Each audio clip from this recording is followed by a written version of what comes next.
तो मैं बात कर रहा था भगवान बुद्ध की। तो उनकी माता का नाम मदालसा था। तो वो अपनी कभी नहीं वो अपने बच्चे को हमेशा शुद्धोवशी बुद्धोवशी का उपदेश देती थी। मेरा बेटा बुद्ध बनेगा, मेरा बेटा ऐसा बनेगा, मेरा बेटा वैसा बनेगा, हमेशा उन्होंने उन पर की। जैसे जीजाबाई ने नहीं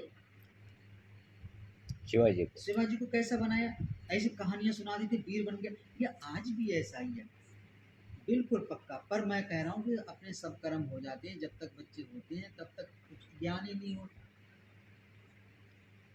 अभी बाबू मैं सुबह बात कर रहा था तो मैं ज़्यादा मैंने बात नहीं की। जो जो हमारा जन्म होता है अपना, ये जन्म अज्ञान में होता है। ज्ञान में जन्म नहीं होता किसी का, अज्ञान में होता है। अज्ञान में होगा तो फिर संस्कार कैसे हो जाएंगे। संस्कार फिर प्रकृति के लग जाते हैं और फिर हमारा आना जाना संसार में शुरू हो जाता है। तब मैं जो बात कह रहा था, मेरी बात कहने का बापू आप बोलो बोलो, मेरे को ऐसा लग रहा है मेरी बात ना समझ में आए तो मैं बोलता रहता हूँ। बैठे थे तो हमने कहा कुछ ना कुछ तो बोलना चाहिए ना, तो ऐसी बात होगी। या कोई किसी के मन में कोई बात हो तो छेड़ो, फिर छेड़ो तो अच्छा लगता है। हम तो ऐसे बोलेंगे, हम जो यहाँ पे सत्संग की बात हो तो सत्संग की बात अच्छी लगती अब है। आज सत्संग आप क्या बोल रहे फालतू बातें करो क्यों। मैं जो बात बताता हूँ बार बार, मेरे को आश्रम की बात बताने में इसलिए मजा आता है कि हम लोगों को ज्ञान हो कि हम हमारी संस्कृति वास्तव में है क्या। हमें हमें आश्रमों के बारे में पता ही नहीं है, हमें अपने संस्कारों के बारे में पता ही नहीं। हम संस्कार संस्कार करते हैं, किसी को पूछो तो संस्कार पता है, पता है? एक भी संस्कार पता नहीं है, किसी को नहीं पता है। मैं झूठ नहीं कह रहा, क्योंकि हमने नाम सुना है संस्कार। तो संस्कार जब पता ही नहीं है तो होंगे कैसे। तो मैं कह रहा था पहले जो हमारे आश्रम होते थे वो तो अभी भी हम सब लोग जानते हैं कि सबसे पहले हमारा आश्रम होता है ब्रह्मचर्य आश्रम, 25 वर्ष का। और उम्र अभी भी 100 वर्ष की है, ऐसी बात नहीं है कि नहीं है। ना जियो तो वो तो आपकी मर्जी है, हमको जब जीना आता ही नहीं है। हमें हमारी माता को ही पता नहीं है कि कैसे हमारे बच्चे की परवरिश हो, तो हम 50 साल में बूढ़े हो ही जाएंगे। ना तो 100 वर्ष की उम्र तो निश्चित की गई है, वो हो जाएगी। अभी 100 वर्ष की उम्र कोई बहुत नहीं होती है अगर हम ठीक ठाक रहें तो 25 वर्ष का जो जीवन था वो ब्रह्मचर्य का था। फिर 25 से जब वो हम आगे बढ़ते थे तो 25 वर्ष की में हम सीखते क्या थे, मैं ब्रह्मचर्य के बारे में बताऊं। 25 वर्ष के जीवन में हम यज्ञ करना, ये तो मेन चीज़ है। कोई ना माने तो उसकी कोई बात नहीं है। ये तो हम सबसे पहले उठ के हमारी ये दिनचर्या यहाँ से शुरू होती है, क्योंकि इसमें हम देवताओं को निमंत्रण देते हैं, देवता आते हैं। ये कहीं विरोध नहीं है इसका, कोई करे तो कोई बात नहीं है। हम नहीं कहते इस बात को, ना हम किसी को मनाने की कोशिश करते हैं। पर पहले जो ऐसा होता था, इसका इसका विधान है, विधान इसमें भगवान श्री कृष्ण ने भी लिखा है। और मैंने गीता में मैं हर जगह बता दूंगा आपको। पर इसके दो पहलू हैं। इसके दो पहलू ये हैं कि जब हम यज्ञ करते हैं तो एक तो इसमें जड़ की उन्नति होती है, एक चेतन की उन्नति होती है। और जड़ और चेतन दोनों हमारे ही अंदर हैं, कुछ अलग अलग कुछ है नहीं वहाँ में कि हम यज्ञ को जड़ मान ले और अपने आप को चेतन मान ले, ये भी नहीं है। हम अपने आप में ही जड़ है, अपने आप में ही हम चेतन हैं। तो जो हमारे पंचभूतों से हमारा शरीर बना हुआ है, उनकी उन्नति तो होती है जो हम यज्ञ करते हैं उनमें जो पदार्थ डालते हैं उनसे, वो हमारे शरीर को निरोग बनाते हैं, ठीक है। और जो उसमें जो हम मंत्र बोलते हैं, मंत्र का उच्चारण करते हैं, सामूहिक प्रार्थना, इससे क्या होता है, मन समाहित होता है। अभी मैं बताऊंगा कल को, आप वो रोज रह जाता है कि लोग जो सामूहिक लोग हम प्रार्थना करते हैं, इससे कितना बड़ा लाभ है। इससे छोटा मोटा लाभ नहीं है। सामूहिक जो प्रार्थना हम करते हैं, बोलते हैं, उससे क्या मन समाहित होता है। और मन समाहित होता है तो मन समाहित होना ही तो मन अपने आप जो छिन्न भिन्न है वो तो अपने आप ही नियंत्रित में हो जाएगा, मन जब समाहित हो गया। तो ये हमारा 25 वर्ष में हम क्या सीखते थे, पूरी कहानी की मतलब ईश्वर को कैसे जानेंगे, आत्मा क्या चीज़ है, परमात्मा क्या चीज़ है, जीव क्या चीज़ है, और ये पशु पक्षी प्राणी ये कैसे कैसे इनका निर्माण हुआ है, कौन इनको बनाने वाला है, ये पृथ्वी जल अग्नि वायु आकाश क्या हैं, किसने इनको बनाया है, हम लोग यहाँ पे इस संसार में क्यों आए हैं, हमारे आने का मतलब क्या है, हम क्या आगे क्या करेंगे, और हमारी हम मृत्यु के बारे में, हमारी मृत्यु भी एक दो दिन होगी, बुढ़ापा भी आएगा। तो इन सब को हम 25 वर्ष में जान लेते थे, बिल्कुल बिल्कुल 25 वर्ष में हम जान लेते थे। जब 25 वर्ष में जान लेते थे हम ये, तो फिर 25 वर्ष रह जाते थे, वहाँ से आदेश होता था। वो जो जो लोग होते थे, वो कहते थे आचार्य लोग कि घर खबर भेजते थे कि आपका बेटा 25 साल का हो गया, अब इसकी शिक्षा पूरी हो गई, आप लोगों का क्या विचार है, आप यहाँ आकर मिलो हमसे और हमें बताओ।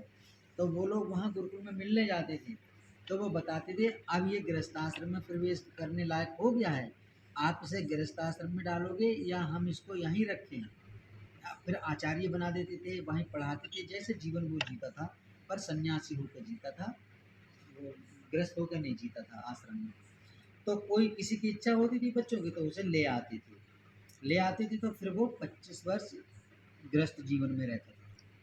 अब देखिए 25 वर्ष जब हमने सीख लिया, अपनी पूरी दिनचर्या आपने सिखा दी बच्चों को, तो वो जो घर आके क्या करेंगे, वही तो करेंगे जो वहाँ सीखा था, वही तो करेंगे हर कर्म। झूठ ना बोलो, कपट ना करो, चाचा के साथ ऐसा व्यवहार करो, मम्मी के साथ ऐसा व्यवहार करो, दादा की सेवा करो, इनकी सेवा करो, ऐसा सीख लिया पूरा संस्कार।